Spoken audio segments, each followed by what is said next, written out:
this competition breathing down our neck constantly, all the time.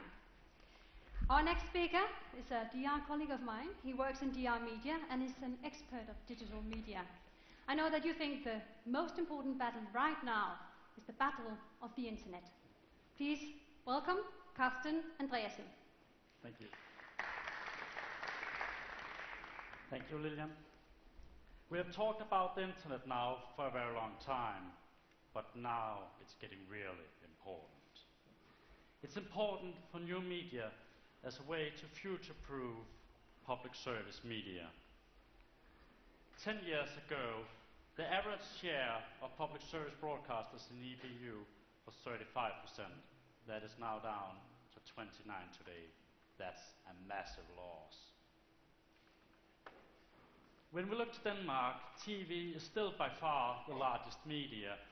People spend 3 times as much watching TV than on the internet. But when we look at young adults, we see that now they spend nearly as much time online as watching TV. And we predict that within 1 year, young adults will spend more time online than on watching TV.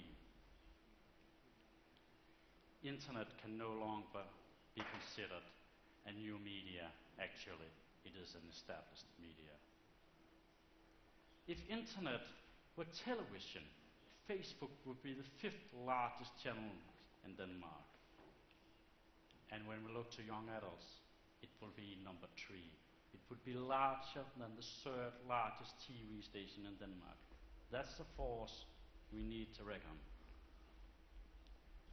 And also, young people spend now more time on YouTube than they spend on the largest Danish news channel. When we look across the EBU countries, we see that the regular number of internet users varies quite a lot. But in average, it's over half of the population that's online, and in many countries, it's nearly everybody. And in Finland, we have an extreme example. Among young singles, only 70% now own a television set. 1/3 has chosen not to have a TV. That's a choice. It's not because they can't afford it. And when we look at the same target group, we see that broadband access is now up to 77%. And the rest of them have some other kind of internet connection. All this, of course, has to do with the digitalization of the internet, of the television, but it's still very, very important. You can't broadcast to people without a TV. And in terms of revenue, online is now as large as media group as television in several European countries. And in Denmark, it's just surpassed television. And with money and interest comes a growing wish for regulation. And we see that all over Europe.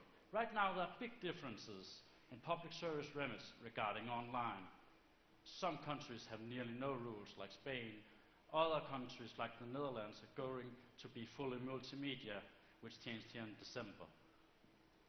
But in other countries, like the Nordics, where we have been fully multimedia for a couple of years now, we see great pressure from the political system and newspapers to have a more confined online presence.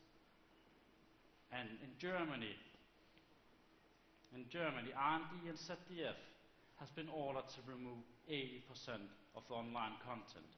And Austria is now under scrutiny from the European Commission.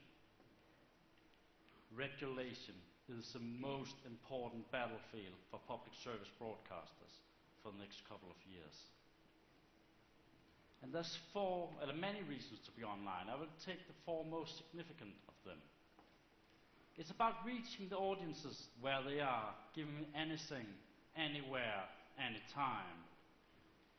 It's about promoting media literacy, moving people into a digital era, helping them, paving the way for digital governments. It's about promotion and development of new media industry, getting that industrial advantage for a country, helping getting into the new world.